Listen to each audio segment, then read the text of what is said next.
Bonjour à tous. Donc, je me présente rapidement. Donc, Romain Marcouch, je suis expert indépendant en cybersécurité. Avec quelques années d'expérience, j'ai un gros passif sur tout ce qui est pare-feu, enfin plutôt Blue Team, avec tout ce qui est pare-feu, WAF, reverse proxy, anti-spam, etc.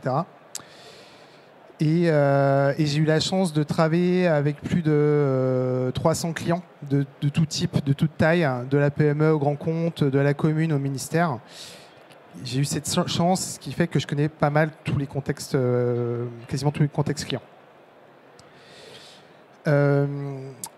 Pour information, donc cette présentation que vous voyez là, elle sera disponible sur le lien indiqué, donc vous n'êtes pas forcément obligé de prendre des notes.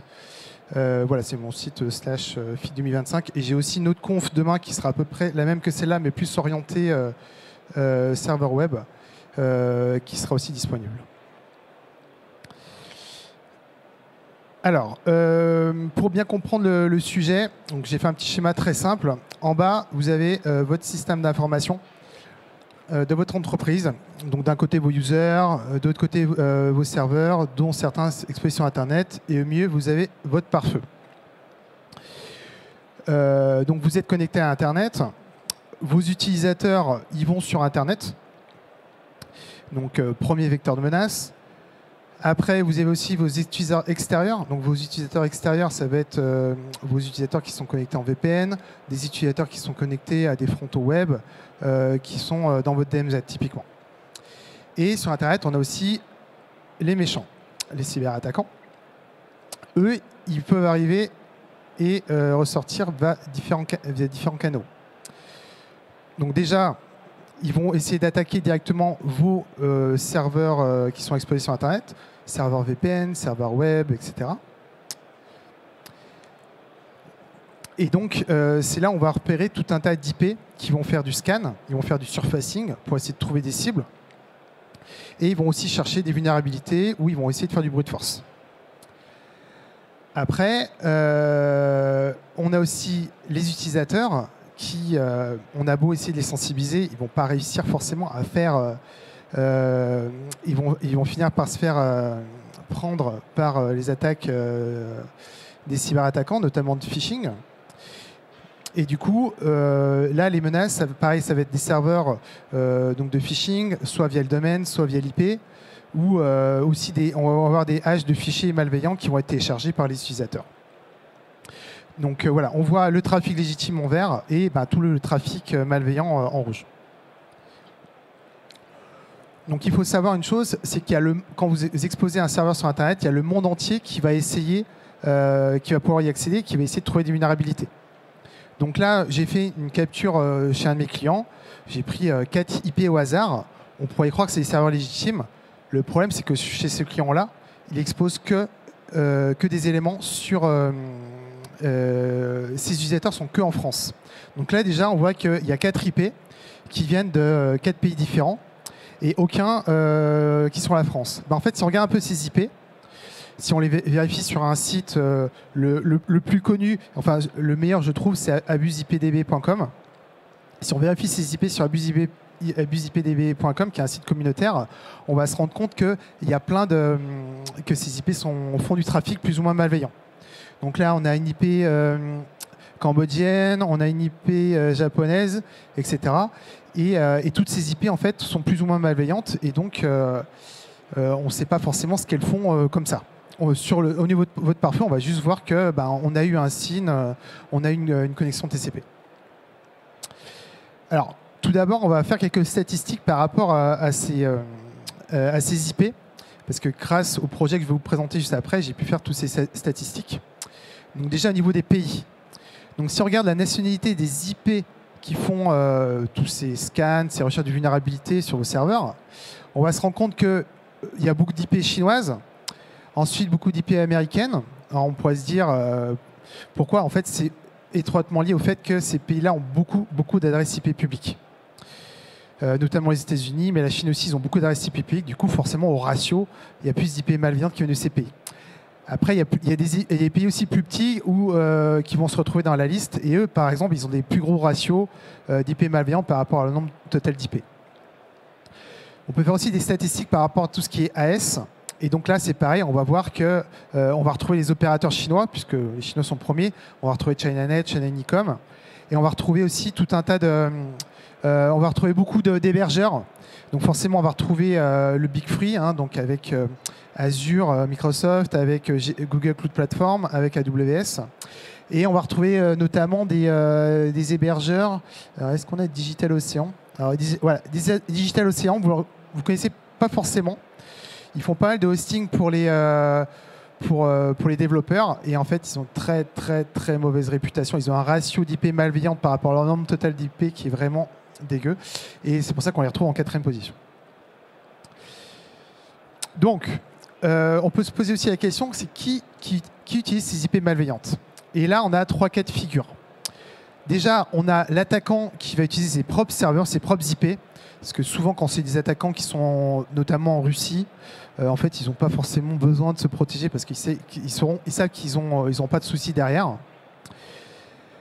Le cas qu'on va retrouver le plus souvent, c'est l'attaquant qui a compromis un service sur Internet, un serveur, et qui va utiliser ce serveur par rebond pour faire ses scans, ses recherches de vulnérabilité, etc. Donc ça, c'est ce qu'on trouve le plus souvent.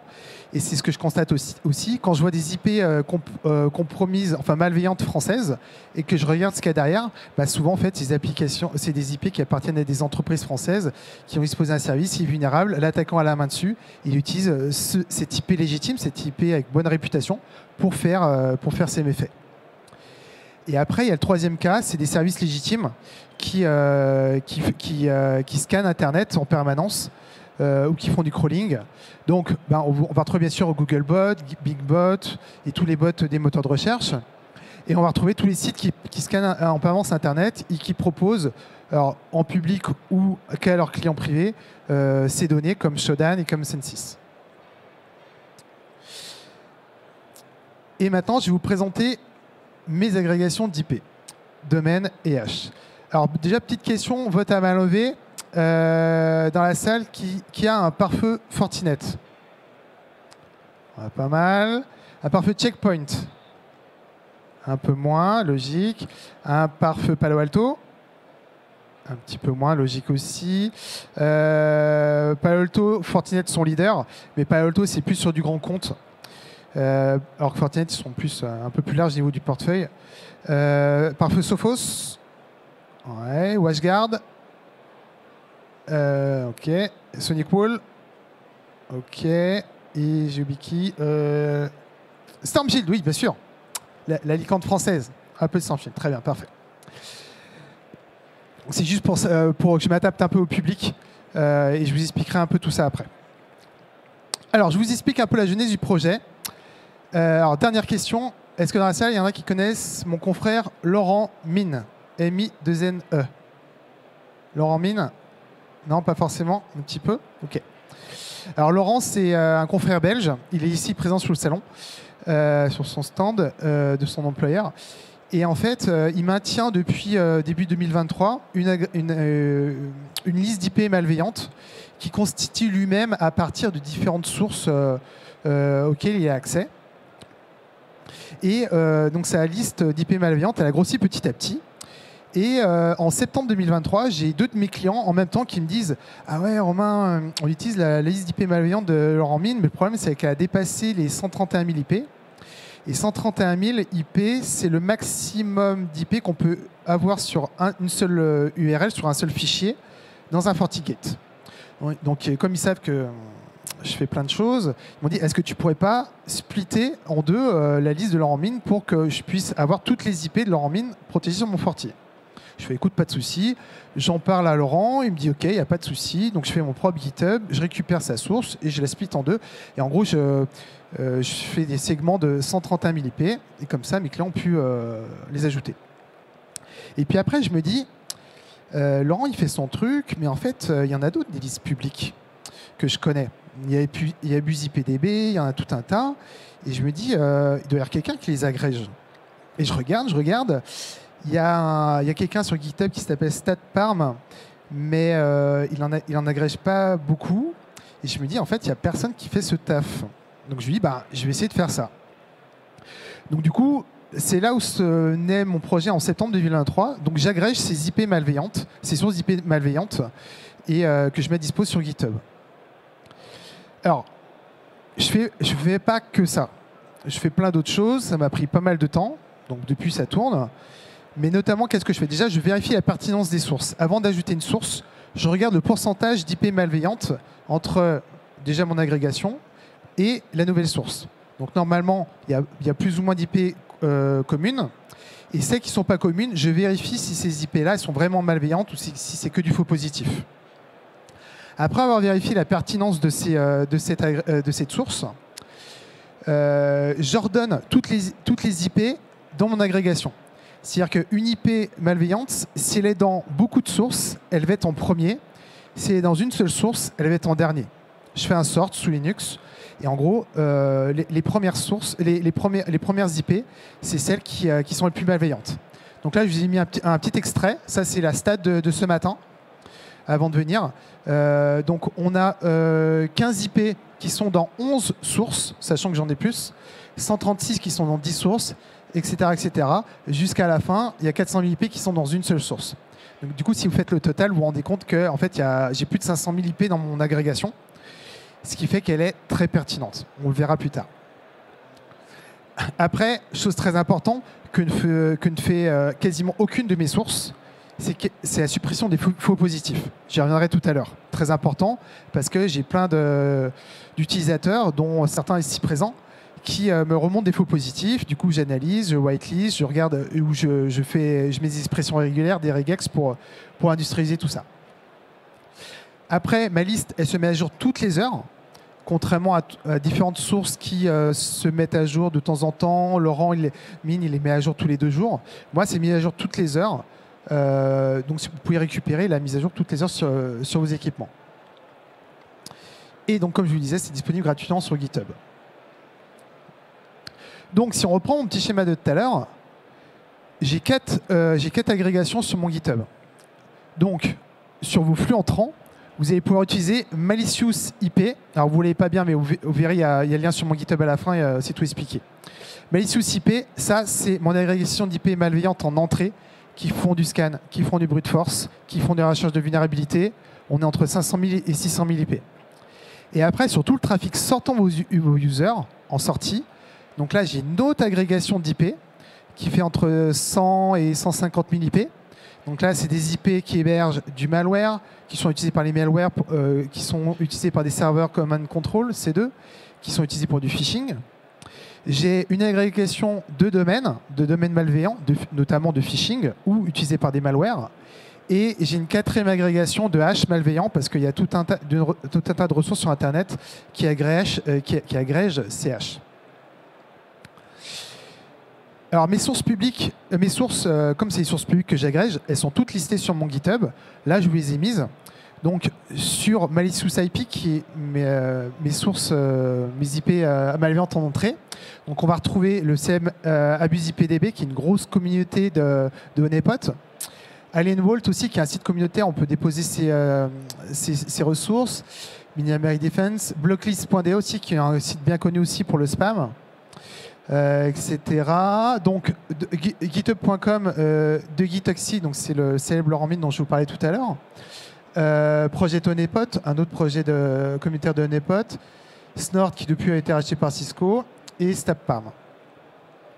Donc il y a un autre qui fait un peu le même boulot que moi, agrégation, mais qui, entre guillemets, qui a beaucoup moins de sources. Et du coup, en sortie, donc on retrouve Outgoing IP, donc pour les IP malveillantes en sortie.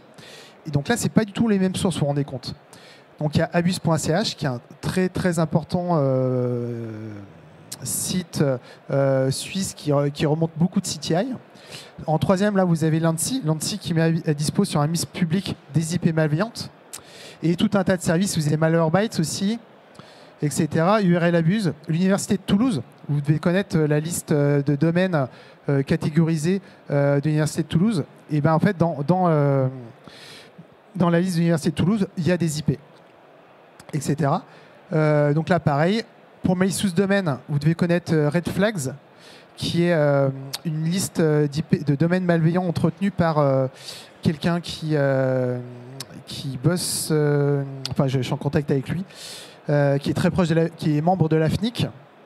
Et tout un tas de sites communautaires de phishing, OpenFish, Phishing Army, PhishTank, etc. Et l'Université de Toulouse, toujours. Et pour les haches, donc là, j'ai essentiellement Abuse SH chez Allen Walt. Donc ça, c'était pour mes sources publiques. Et il y en a plein à venir parce que j'ai beaucoup de travail, mais du coup, régulièrement, je mets à jour mes sources, j'en rajoute. J'ai une to-do list longue, grande comme ça pour améliorer encore mon projet.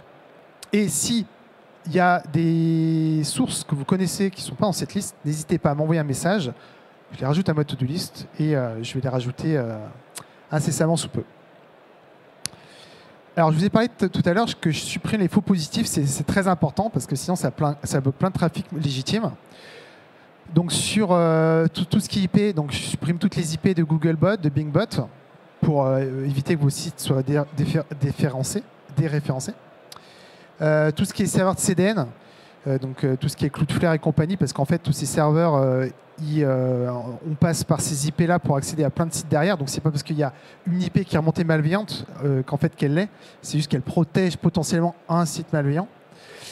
Suppression des serveurs d'hébergement mutualisés. Par exemple, OVH met à dispo sur une page référencée toutes les IP de leurs serveurs mutualisés qui hébergent des dizaines de milliers de sites.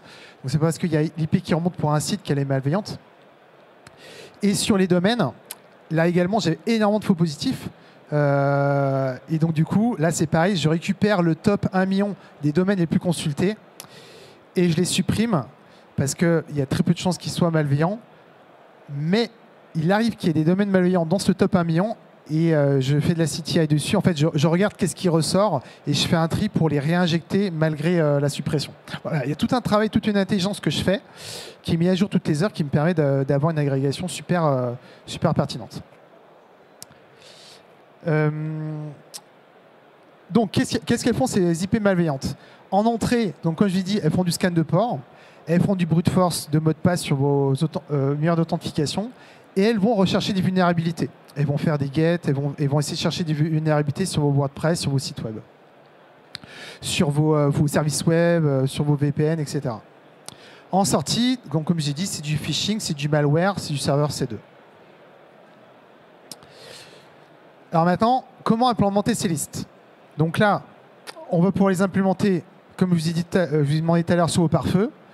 Donc nativement, c'est supporté sur les Fortinet, sur les Palo Alto, sur les Sophos, sur les pfSense et les OpenSense aussi via API, je vous montrerai tout à l'heure.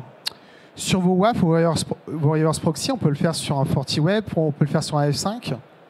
Et aussi sur vos serveurs web, si vous avez un serveur Linux, on verra après, on peut le faire très facilement avec IP7.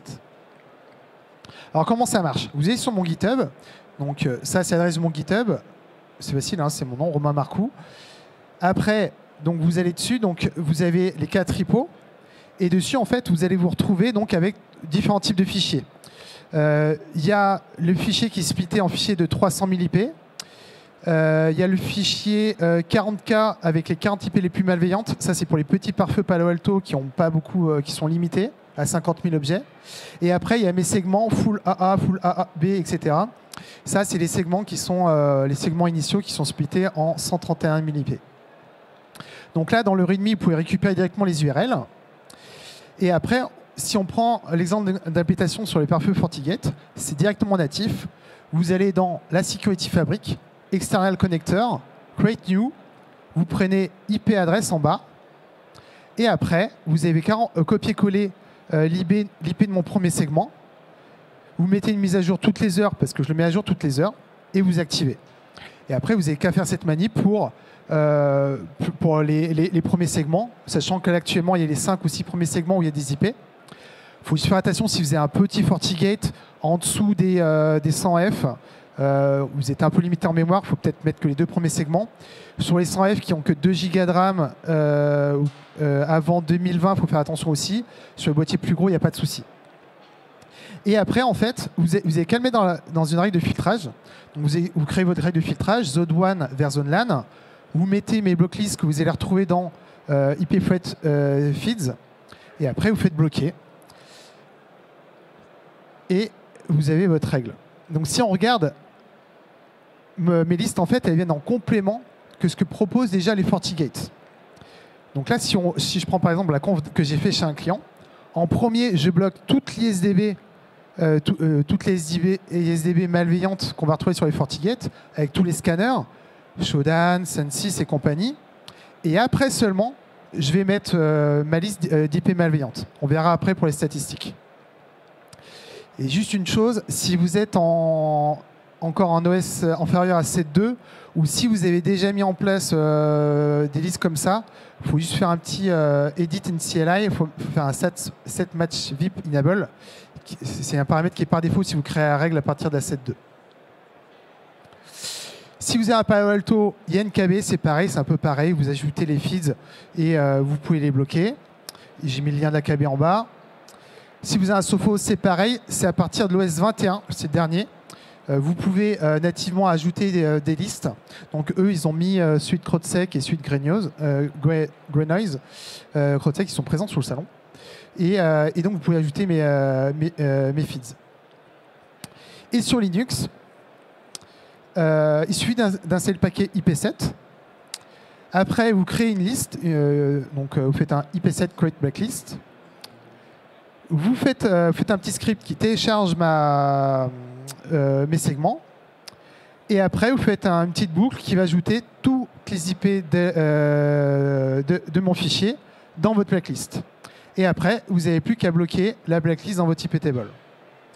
Donc on peut aussi tout à fait... donc du coup, bon, ça c'est sur Linux. Donc global, après, derrière, ça peut être implémenté dans plein d'équipements. Vous pouvez utiliser avec FireWall, etc. Et pour tout ce qui est pfSense et OpenSense, on peut le faire via API. Donc il y a une API qui n'est pas native sur pfSense, mais qu'on peut ajouter grâce à un GitHub. Et sous OpenSense, par contre, l'API est native et on peut les ajouter du coup via API. Vous faites un petit script qui récupère mon fichier, qui les injecte via l'API. Et du coup, là, la question que vous allez me poser, mais bon, tes listes, ok, elles ont l'air pas mal, mais est-ce qu'elles sont vraiment efficaces? Donc là, je vous ai mis une screenshot parmi tant d'autres d'un de mes clients. Donc là, vous allez retrouver les SDB Fortinet avec Malicious Server, ensuite les serveurs de botnet, phishing, etc., tous les scanners. Et après seulement, dans l'ordre, hein, Internet vers ADMZ, il y a mes segments. Donc vous vous rendez compte que la base Malicious de Fortinet, elle a bloqué 2,4 millions de requêtes. Et en fait, rien que mes deux premiers segments, ils ont bloqué plus de 3 millions de requêtes à eux-mêmes sur la même période de 2 semaines. Ça, c'est chez un de mes clients qui a tout un stage 24, donc beaucoup d'IP exposés sur Internet. Et on se rend compte que même si je passe après, ben, je bloque encore beaucoup de flux. Et j'ai des utilisateurs ici présents qui pourront témoigner. Après, si jamais vous avez un faux positif ou il y a un user qui vous dit c'est bloqué, vous vous rendez compte que c'est bloqué par malice, vous voulez vérifier vraiment la réputation de cette IP. Si c'est une adresse IP entrante, le meilleur, c'est à 8 IPDB. Vous mettez l'IP, ça va vous donner le pays, l'opérateur et entre guillemets son taux de malveillance. Et ce qui est bien, c'est Abuse IPDB, c'est qu'en dessous, vous voyez tous les commentaires des membres de la communauté de Honeypot qui disent bah, qu'est-ce que ça fait. Si c'est une IP sortante, la référence, ça restera virus total. Vous mettez l'IP et ça vous dit qu'elle est malveillante. Si c'est un domaine, pareil, virus total, vous mettez un domaine. Donc là, un classique myrelaycolis.com. Hop, il y a tout un tas de ressources qui vont vous sortir comme du phishing. Là, c'est 2 IP et un domaine que j'ai pris dans mon agrégation, dans mes agrégations. Donc voilà, j'en ai fini. Donc, récap des liens. Donc, pour récupérer la présentation, le lien de mon GitHub, mon LinkedIn si vous voulez me contacter. Voilà. Et maintenant, ça va être le moment des questions. Effectivement, d'abord, on va commencer par vous applaudir pour votre conférence. Bravo, Romain. Merci. On va pouvoir poser 1 à 2 questions et puis ensuite, nous enchaînerons sur l'intervenant suivant. Levez la main si vous souhaitez prendre la parole. N'hésitez pas, il n'y a pas de questions bêtes.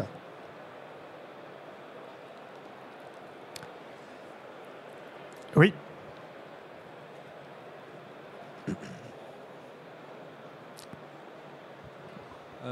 On m'entend bien, c'est bon? Oui, c'est bon. En début de présentation, vous avez parlé des applis ou domaines qui étaient légitimes, mais qui étaient utilisés comme rebond de compromission.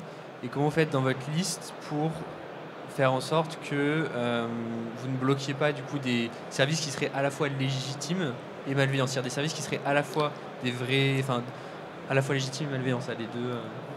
Alors en fait, souvent en fait ces serveurs-là qui ont été compromis, c'est pas des c'est services légitimes, mais en fait, en général, ça va être un petit site web, un intranet qui va être utilisé par peu d'users.